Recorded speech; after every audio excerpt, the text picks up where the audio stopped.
Hi and welcome to another new GC Mysteries video, where this time we're looking at the murder of Jill Dando.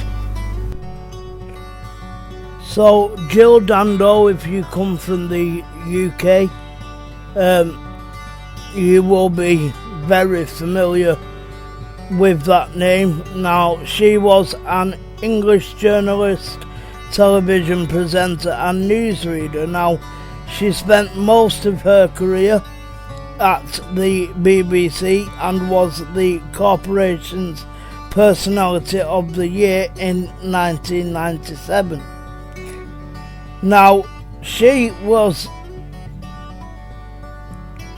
shot dead. Now, the murder has never been solved. But at the time she was shot dead on the 26th of April 1999. Now, she was actually outside her home at 29 Gowan Avenue in Fulham in southwest London. Now,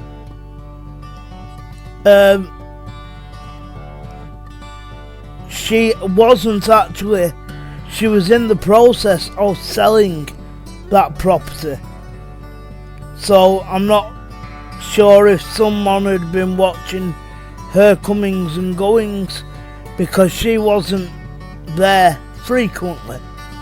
And in fact, on the night of the 25th of April, she had actually been staying at her boyfriend's house. So she'd gone back to her own home on the 26th of April. And this is what I'm saying, I don't know whether someone was watching her movements or even stalking her and really watching, and knew that she was going to go there following, maybe, I'm not sure. But she was grabbed from behind and she was shot once. Once was enough. She was shot and killed. Now, at the time of her death, her television work at that time actually included co-presenting the BBC One programme Crime Watch with Nick Ross. So she was actually presenting Crime Watch. Her death was to then become a crime in and of itself. And that's it's either, it could even be linked to someone who Crime Watch had displayed on that programme, or on one of the Crime Watch episodes, and it could have been something to do with that. But Jill Dando's death prompted the biggest murder inquiry conducted by the Metropolitan Police and the country's largest criminal investigation since the hunt for the Yorkshire Ripper. Now, a local man, Barry George,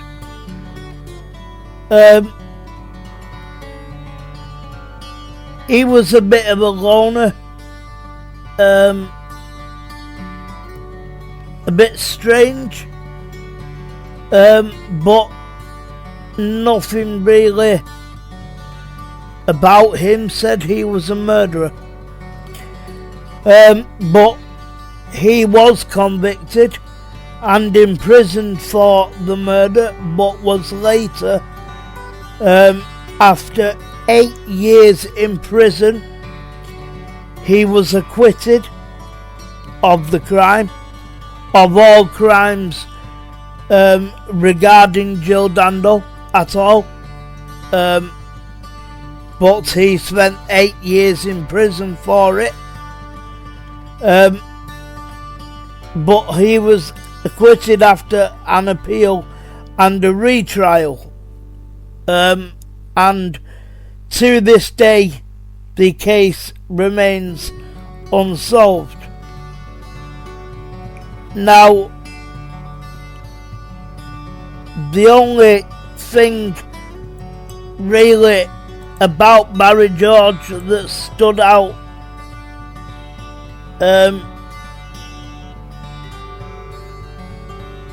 he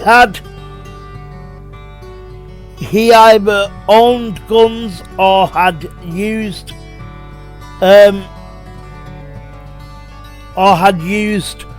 firearms in the past, and really that is the only thing that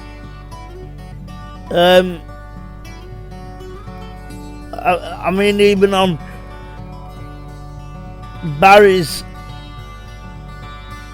just looking, and it says, when no motive could be found and no evidence emerged from criminals or British intelligence of a contract or conspiracy to kill Dando, police began to reassess evidence that had been set aside at the start of the inquiry. The only non-circumstantial evidence was a single particle of firearm discharge residue, or gunshot residue, a speck that matched the ammunition used in the killing. He was convicted of murder, but the forensic evidence was later discounted, and his conviction was judged unsafe by the Court of Appeal and quashed in 2007. After a retrial, he was acquitted on the 1st of August 2008. And that annoys me a bit, because nobody actually paid for the 8 years in prison that he served, because it says here his claims for compensation for wrongful imprisonment have been dismissed. Why have they been dismissed when they have proved he was wrongfully convicted?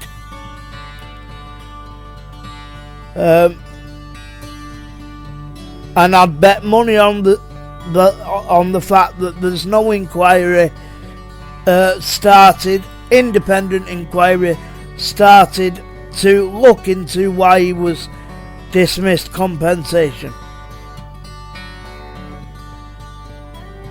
Now, Dando's first job was as a trainee reporter for the local weekly newspaper, the Western Mercury, where her father and brother worked. After 5 years as a print journalist, she started to work for the BBC, becoming a newsreader for BBC Radio Devon in 1985. That year she transferred to BBC South West, where she presented a regional news magazine programme, Spotlight South West. In 1987, she worked for Television South West and then BBC Spotlight in Plymouth. In early 1988, Dando moved from regional to national television in London to present BBC television news, specifically the short on the hour bulletins that aired on both BBC One and BBC Two from 1986 until the mid-1990s. Now, Dando presented the BBC television programmes Breakfast Time, Breakfast News, the BBC 1 o'clock news, the 6 o'clock news, and the travel programme Holiday, and the Crime Appeal series from Crime Watch from 1995 until her death. Now, this is what makes me think that this sudden murder of Jill Dando could really have something to do with, you know, who the police had appealed for in the Crime Watch programmes. Purely because it doesn't seem like she has any enemies, or had any enemies. The biggest murder inquiry of all time, and they never found the culprit. Which really does say to me it wasn't so much an enemy as it was someone who had just seen her on the television.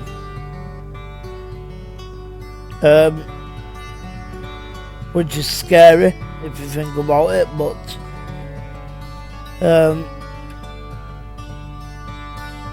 as for her murder,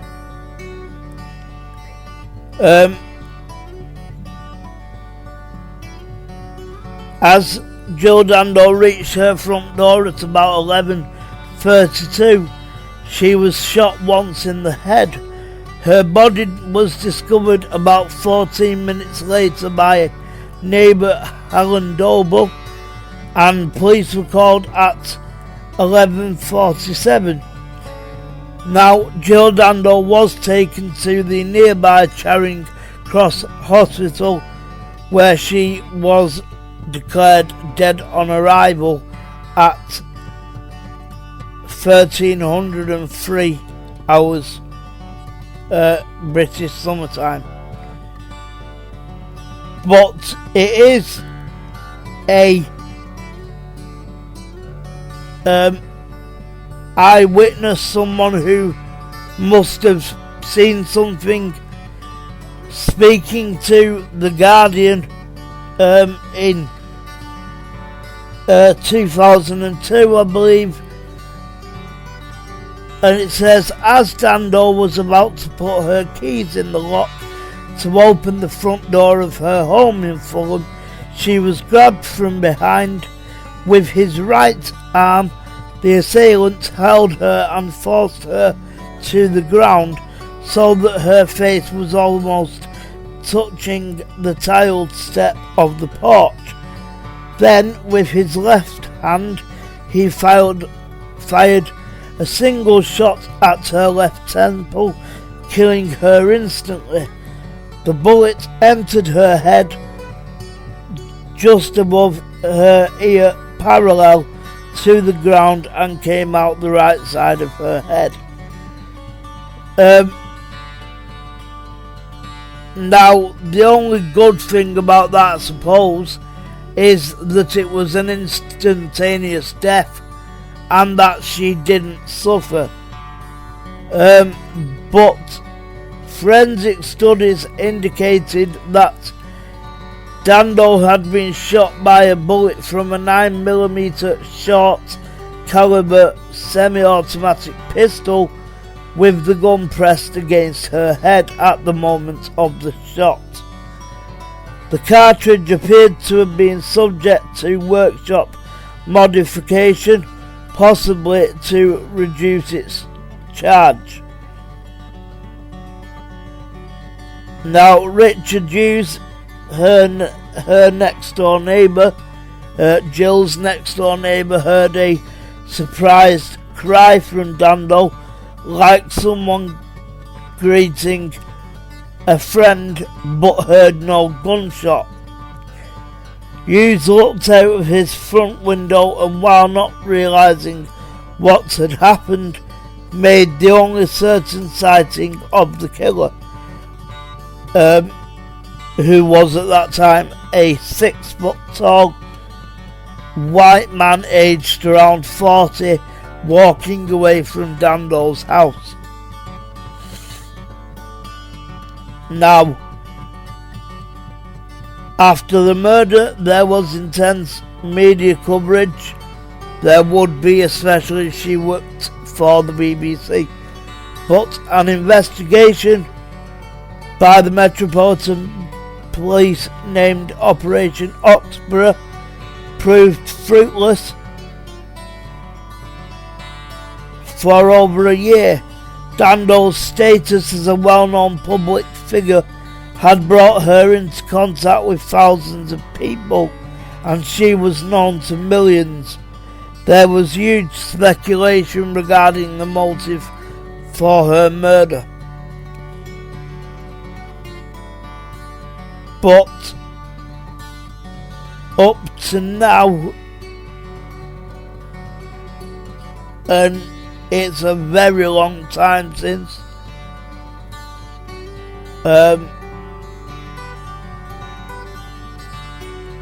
it don't really matter how long, it's the fact of just so brazen. Did it, in the morning, well, coming up to noon, did it in a street, didn't really care who was about, or if anyone was about, or who was driving by. It is just blatant, brazen, and not caring an inch at all. I think that's what gets people. I think if you're gonna kill someone,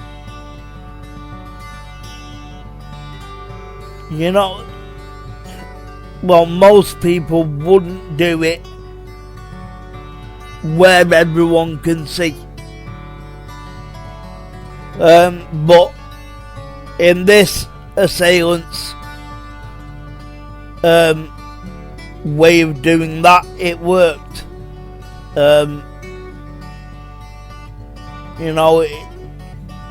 He's never been found. Innocent man served 8 years in prison for a crime he didn't commit. So really,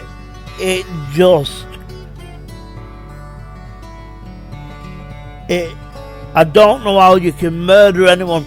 I often, when I'm looking at a murder, like when I'm looking at cases to do, or I'm watching murder TV programs, I always try and put myself in the mindset of that murder. But unless you are that way inclined, you can't do it. There's no chance. And you just, plenty of people have said that, and unless you can put yourself in that mindset, you'll never see why they did it. And because we aren't that way inclined, we can't see it from their mindset. So it's a vicious circle. But she was a lovely lady, so if you know anything, no matter how little,